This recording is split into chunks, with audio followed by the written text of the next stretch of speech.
बहुत से विश्वासी प्रभु यीशु की प्रतीक्षा कर रहे हैं कि वो आकर उन्हें विपत्तियों से पहले परमेश्वर के राज्य में ले जाए। लेकिन इस दौरान वे विपत्तियों को तो बढ़ते देख रहे हैं, मगर प्रभु यीशु अब भी बादल पर सवार होकर नहीं आया। बहुत से लोगों की आस्था डगमगाने लगी है। कुछ लोग कहते हैं प्रभु अपनी मर्जी से आएगा, हमें बस प्रतीक्षा करनी चाहिए। दूसरे कहते हैं अगर वह विपत्तियों के आने से पहले नहीं आया तो हो सकता है वह विपत्तियों के दौरान या उनके बाद आए। इन बयानों से क्या पता चलता है? क्या ये नहीं दिखाते कि उनकी आस्था बिल्कुल सतही है? उन्होंने आस्था गवा दी है। वे ना इसे खोज रहे हैं और ना ही इस पर गौर कर रहे हैं, बल्कि सिर्फ विपत्तियों के आने का इंतजार कर रहे हैं। उन्हें नहीं पता कि और क्या करें। सच है। वे वर्षों से आकाश की ओर टकटकी लगाए देख रहे हैं, मगर अभी तक प्रभु का स्वागत नहीं कर पाए। क्या वाकई यही तरीका सही है? प्रभु का स्वागत करने के लिए सबसे अहम क्या है? मुझे याद है प्रभु यीशु ने कहा, मेरी भेड़ें मेरा शब्द सुनती हैं। देख, मैं द्वार पर खड़ा हुआ खटखटाता हूं। यदि कोई मेरा शब्द सुनकर द्वार खोलेगा तो मैं उसके पास भीतर आकर उसके साथ भोजन करूंगा और वह मेरे साथ। प्रकाशित वाक्य में भी कई जगहों पर यह भविष्यवाणी की गई है। जिसके कान हो वह सुन ले कि आत्मा कलीसियाओं से क्या कहता है। ये पद दिखाते हैं कि प्रभु के आने का स्वागत करने की कुंजी है आत्मा द्वारा कलीसियाओं से कही गई बातों को खोजना और परमेश्वर की वाणी को सुनना। सही है। परमेश्वर की वाणी सुनने वाले प्रभु का स्वागत करते हैं। वे ही बुद्धिमान कुंवारियां हैं। हाँ। प्रभु का स्वागत करने के लिए सबसे अहम अभ्यास यही है। हाँ। मैं इस सत्य को पहले नहीं समझ पाया था, मगर अपनी धारणाओं और कल्पनाओं के भरोसे रहा। बस आकाश की ओर टकटकी लगाए देखता रहा। जब मैंने ये गवाही सुनी कि प्रभु यीशु पहले ही वापस आकर सत्य व्यक्त कर रहा है, तो मैंने ना तो उसे खोजा और ना ही उसकी जांच पड़ताल की। मैंने प्रभु का स्वागत करने और स्वर्गारोहण का अपना मौका लगभग गवा दिया। अच्छा भाई, क्या तुम अपने अनुभवों के बारे में बता सकते हो? जरूर, मुझे बहुत खुशी होगी। मेरी पुरानी कलीसिया में पादरी हमेशा इस बारे में बताया करते, प्रेरितों 1:11, हे गलीली पुरुषों, तुम क्यों खड़े आकाश की ओर देख रहे हो? यही यीशु जो तुम्हारे पास से स्वर्ग पर उठा लिया गया है, जिस रीति से तुमने उसे स्वर्ग को जाते देखा है, उसी रीति से वह फिर आएगा। वे कहते हैं कि प्रभु बादल पर सवार होकर वापस आएगा, इसलिए हमें चौकस रहकर प्रभु का स्वागत करने के लिए प्रार्थना करनी होगी। मैं हर दिन बाइबल पढ़ता और प्रार्थना करता, इस उम्मीद में कि प्रभु बादल पर सवार होकर आएगा और किसी दिन मुझे अपने राज्य में ले जाएगा। एक दिन मैं एक मित्र के घर गया। वह चीनी पद्धति का फिजियोथेरेपी उपचार करवा रहा था। बातचीत के दौरान मुझे पता चला कि फिजियोथेरेपिस्ट झांग एक ईसाई है। अच्छा। इसलिए हमारी चर्चा बाइबल पर आकर टिक गई। भाई झांग ने परमेश्वर के अंत के दिनों के कार्य का थोड़ा जिक्र किया और बाइबल का एक पद सुनाया, पिता किसी का न्याय नहीं करता, परंतु न्याय करने का सब काम पुत्र को सौंप दिया है। फिर उसने मुझसे कहा, प्रभु यीशु सर्वशक्तिमान परमेश्वर के रूप में पहले ही वापस आ चुका है। वह देहधारी होकर आया है और अंत के दिनों में न्याय कार्य करने के लिए सत्य व्यक्त कर रहा है। जब मैंने सुना कि प्रभु वापस आ चुका है तो मैं रोमांचित होने के साथ साथ चौंक भी गया। ये सोचकर कितना कमाल है कि प्रभु यीशु वापस आ गया। मैं वर्षों से इसके लिए हर दिन तरसा हूं। आखिरकार वह आ गया। मैं बहुत खुश हो रहा था, मगर अचानक मुझे एहसास हुआ कि भाई झांग ने देहधारी होकर कहा है। उसी पल मेरा दिल जोर जोर से धड़कने लगा, क्योंकि पादरी और एल्डरों ने हमेशा कहा कि प्रभु बादल पर सवार होकर आएगा। उसके देहधारी होकर आने की कोई भी खबर गलत ही है। हमें इसे नहीं मानना चाहिए। मैं भाई झांग से सतर्क हो गया। मैंने सोचा, मैं वर्षों से विश्वासी रहा हूं, बाइबल को बहुत पढ़ा है, लेकिन कभी भी प्रभु के देहधारी होकर आने के बारे में कुछ नहीं देखा। इसलिए मैंने उससे कहा, यह कैसे संभव है कि प्रभु देहधारी होकर वापस आ गया है? प्रेरितों 1:11 में कहा गया है, हे गलीली पुरुषों, तुम क्यों खड़े आकाश की ओर देख रहे हो? यही यीशु जो तुम्हारे पास से स्वर्ग पर उठा लिया गया है, जिस रीति से तुमने उसे स्वर्ग को जाते देखा है, उसी रीति से वो फिर आएगा। और प्रकाशित वाक्य एक साथ में कहा गया है, देखो वह बादलों के साथ आने वाला है और हर एक आंख उसे देखेगी, वरन जिन्होंने उसे बेधा था वे भी उसे देखेंगे और पृथ्वी के सारे कुल उसके कारण छाती पीटेंगे। इन पदों में हम देख सकते हैं कि प्रभु बादल पर रवाना हो चुका है, इसलिए जब वह आएगा तो बादल पर सवार होकर ही आएगा। तुम्हारा कहना कि प्रभु देहधारी होकर आ गया है बाइबल की भविष्यवाणियों के विपरीत है। फिर वो मुस्कुराया और उसने मुझसे कहा, भाई, बाइबल में प्रभु के बादल पर आने का जिक्र जरूर है, लेकिन प्रभु के आने के तरीके के बारे में सिर्फ एक ही भविष्यवाणी नहीं है। सही बात। उसके अंत के दिनों में गुप्त रूप से देहधारी होकर मनुष्य के पुत्र के रूप में आने की भी बहुत सी भविष्यवाणियां हैं। उसने कुछ और पदों का भी जिक्र किया। मैं चोर के समान आ जाऊंगा उस दिन या उस घड़ी के विषय में कोई नहीं जानता, ना स्वर्ग के दूत और ना पुत्र, परंतु केवल पिता। आधी रात को धूम मची, देखो दूल्हा आ रहा है, उससे भेंट करने के लिए चलो। और ये पद भी हैं, क्योंकि जैसे बिजली आकाश के एक छोर से कौंधकर आकाश के दूसरे छोर तक चमकती है, वैसे ही मनुष्य का पुत्र भी अपने दिन में प्रकट होगा, परंतु पहले अवश्य है कि वह बहुत दुख उठाए और इस युग के लोग उसे तुच्छ ठहराएं। फिर उसने बाइबल के इन सभी पदों के बारे में संगति की और कहा कि भविष्यवाणियों में कहे गए चोर के समान और कोई नहीं जानता का अर्थ यह है कि प्रभु किसी के जाने बिना, लोगों के देखने के बावजूद, पहचाने बिना गुप्त रूप से आता है।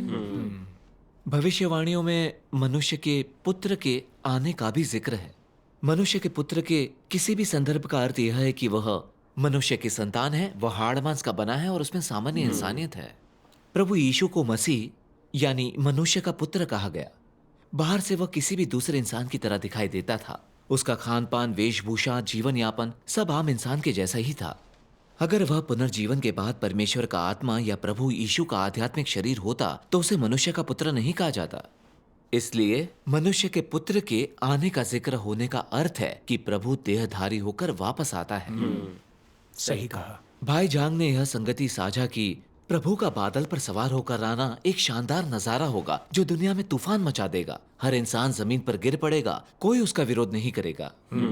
लेकिन ये भविष्यवाणी, परंतु पहले अवश्य है कि वह बहुत दुख उठाए और इस युग के लोग उसे तुच्छ ठहराएं, ये कैसे पूरी होगी? सही है। उसने यह भी कहा, अगर परमेश्वर मनुष्य के पुत्र के रूप में देहधारी होकर प्रकट हो और कार्य करे तो वह इस पीढ़ी से बस दुख पाएगा, ठुकराया जाएगा। हाँ, ये ठीक वैसा ही है जैसे प्रभु यीशु का प्रकट होकर कार्य करना। जो लोग परमेश्वर की वाणी को नहीं सुन पाए और प्रभु यीशु के दिव्य सार को पहचान नहीं पाए, वे अपनी धारणाओं से चिपके रहे, उसका विरोध और उसकी निंदा करते रहे। उन लोगों ने आखिरकार उसे सूली पर चढ़वा दिया। सच है। इसलिए जब इन भविष्यवाणियों में मनुष्य के पुत्र के एक चोर के समान आने का और इस युग के लोग उसे तुच्छ ठहराएं का जिक्र होता है, तो इन सब का संदर्भ प्रभु के देहधारी होकर गुप्त रूप से मनुष्य के पुत्र के रूप में वापस आने से हाँ, है। सही है। यह संगति मेरे लिए वाकई चौंकाने वाली रही। मैंने कभी कल्पना भी नहीं की थी कि प्रभु के मनुष्य के पुत्र के रूप में वापस आने को लेकर बाइबल में इतनी सारी भविष्यवाणियां हैं। मैंने सोचा, बाइबल को इतनी बार पढ़ने के बाद भी मैं ये सब पहले क्यों नहीं देख पाया? पादरी और एल्डरों ने अपनी बाइबल वार्ताओं में कभी भी इनमें से किसी का जिक्र क्यों नहीं किया? वे इस बारे में कभी नहीं बताते। सच है। मुझे मानना पड़ा कि भाई जांग द्वारा प्रचारित बातें उत्कृष्ट हैं और उसे बाइबल की काटी ना जा सकने वाली समझ है। लेकिन मैंने सोचा कि बाइबल में यह कैसे कहा गया है कि प्रभु बादल पर सवार होकर आता है? पादरी और एल्डर कैसे हमेशा कहते हैं कि बाकी सब झूठ है? मैंने अंदाजा लगाया कि वे बाइबल को अच्छी तरह से जानते हैं, इसलिए वे उसे गलत नहीं समझ सकते।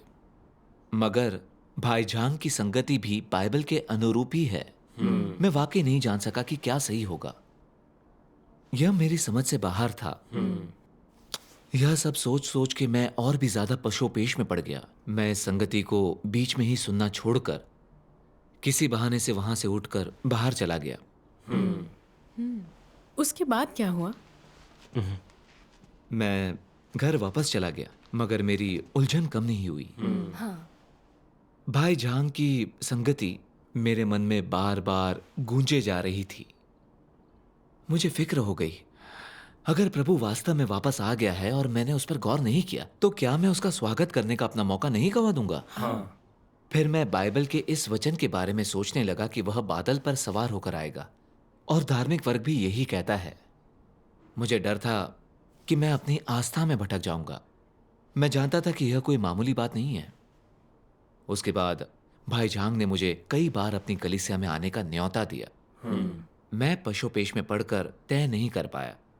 मैंने घर पर किसी काम का बहाना बना दिया, मगर मुझे लगा कि यह प्रभु की इच्छा के अनुरूप नहीं है। मुझे सुकून नहीं मिल पाया। मैंने प्रभु से प्रार्थना की और उससे विवेक और मार्गदर्शन देने की विनती की।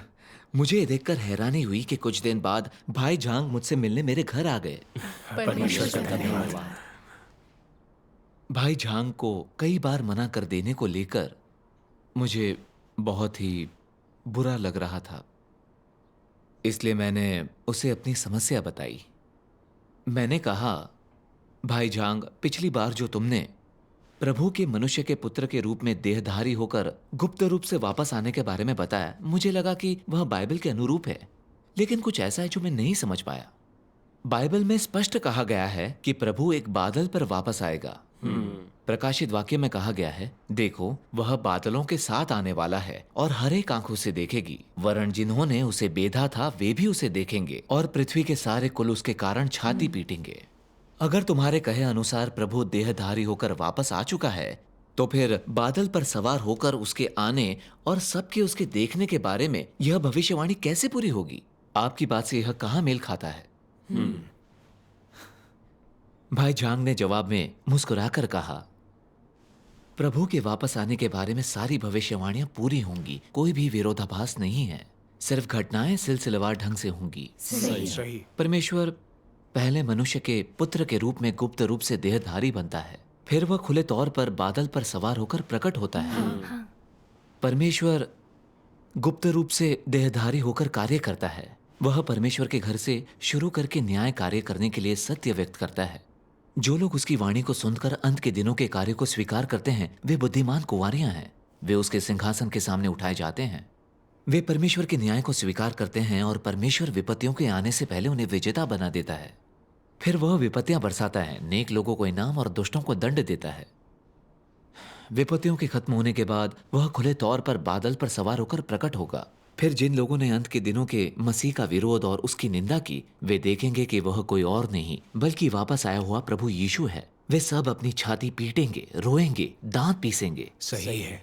इससे प्रकाशित वाक्य की यह भविष्यवाणी पूरी हो जाएगी। देखो वह बादलों के साथ आने वाला है और हर एक आंख उसे देखेगी, वरन जिन्होंने उसे बेधा था वे भी उसे देखेंगे और पृथ्वी के सारे कुल उसके कारण छाती पीटेंगे। हाँ। फिर उसने मुझे सर्वशक्तिमान परमेश्वर के कुछ वचन पढ़कर सुनाए। मैं अब उन्हें पढ़ना चाहता हूँ। ठीक है। कई लोग मैं क्या कहता हूं इसकी परवाह नहीं करते हैं, किंतु मैं ऐसे हर तथाकथित संत को बताना चाहता हूं जो यीशु का अनुसरण करते हैं कि जब तुम लोग यीशु को एक श्वेत बादल पर स्वर्ग से उतरते हुए अपनी आंखों से देखो, तो यह धार्मिकता के सूर्य का सार्वजनिक प्रकटन होगा। शायद वह तुम्हारे लिए एक बड़ी उत्तेजना का समय होगा, मगर तुम्हें पता होना चाहिए कि जिस समय तुम यीशु को स्वर्ग से उतरते हुए देखोगे, यही वह समय भी होगा जब तुम दंड दिए जाने के लिए नीचे नरक में चले जाओगे। वह परमेश्वर की प्रबंधन योजना की समाप्ति का समय होगा, और यह तब होगा जब परमेश्वर सज्जन को पुरस्कार और दुष्ट को दंड देगा, क्योंकि परमेश्वर का न्याय मनुष्य के संकेतों को देखने से पहले ही समाप्त हो चुका होगा, जब वहां सिर्फ सत्य की अभिव्यक्ति ही होगी। जो संकेतों को खोजे बिना सत्य को स्वीकार करते हैं और शुद्ध हो चुके हैं, वे सिंहासन के सामने लौट चुके होंगे और सृष्टिकर्ता के आलिंगन में प्रवेश कर चुके होंगे। सिर्फ वे ही जो इस विश्वास में बने रहते हैं कि ऐसा यीशु जो श्वेत बादल पर सवारी नहीं करता है एक झूठा मसीह है, अनंत दंड के अधीन कर दिए जाएंगे, क्योंकि वे सिर्फ उस यीशु में विश्वास करते हैं जो संकेतों को प्रदर्शित करता है, परंतु उस यीशु को नहीं स्वीकारते जो न्याय की घोषणा करता और जीवन का सच्चा मार्ग देता है। इसलिए केवल यही हो सकता है कि जब यीशु खुलेआम श्वेत बादल पर वापस लौटें, तो वह उसके साथ व्यवहार करें। वे बहुत हठधर्मी, अपने आप में बहुत आश्वस्त, बहुत अभिमानी हैं।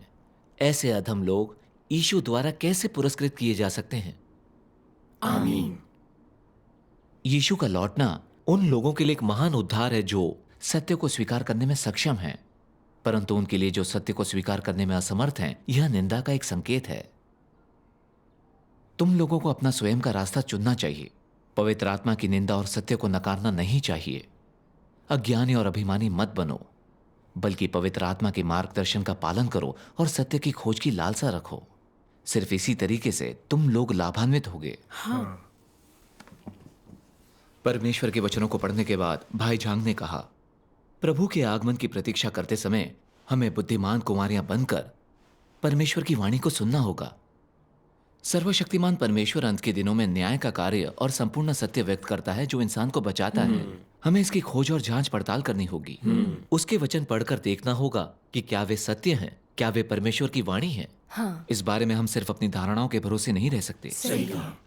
उसने ये भी कहा, यहूदी फरीसी अपनी धारणाओं के भरोसे रहे, आंखें बंद करके मसीहा का इंतजार करते रहे और उन्होंने प्रभु यीशु द्वारा व्यक्त सत्य को नहीं खोजा।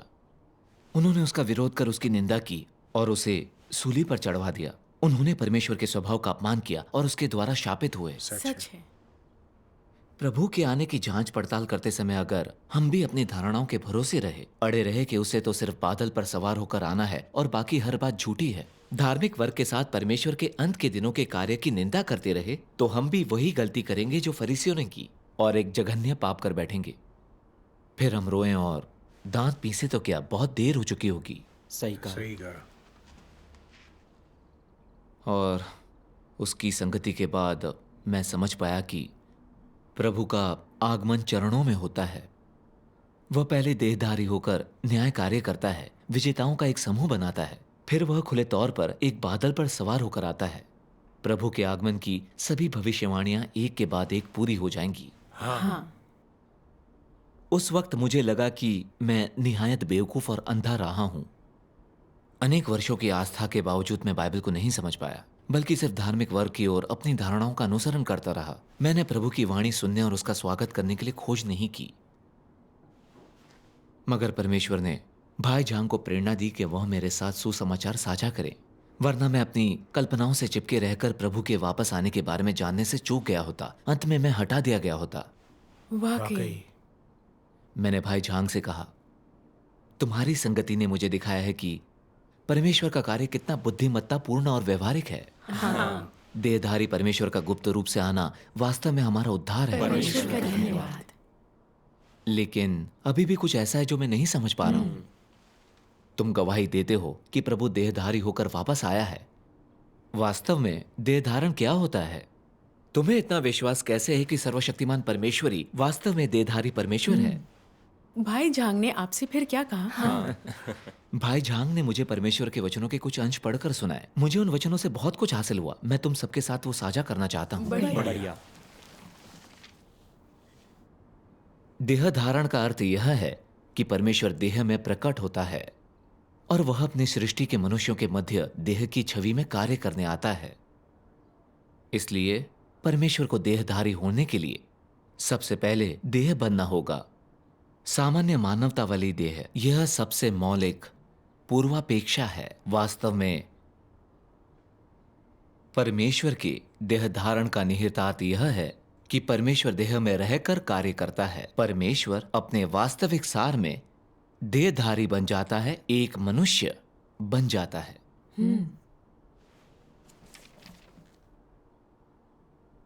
सामान्य मानवता वाला मसीह ऐसा देह है जिसमें सामान्य मानवता, सामान्य विवेक और मानविक विचार को धारण करते हुए आत्मा साकार होता है। साकार होना का अर्थ है परमेश्वर का मानव बनना, पवित्र आत्मा का देह बनना। इसे स्पष्ट रूप से कहें तो यह तब होता है जब परमेश्वर स्वयं सामान्य मानवता वाली देह में वास करता है और इसके माध्यम से अपने दिव्य कार्य को व्यक्त करता है। यही है साकार होने या देहधारी होने का अर्थ।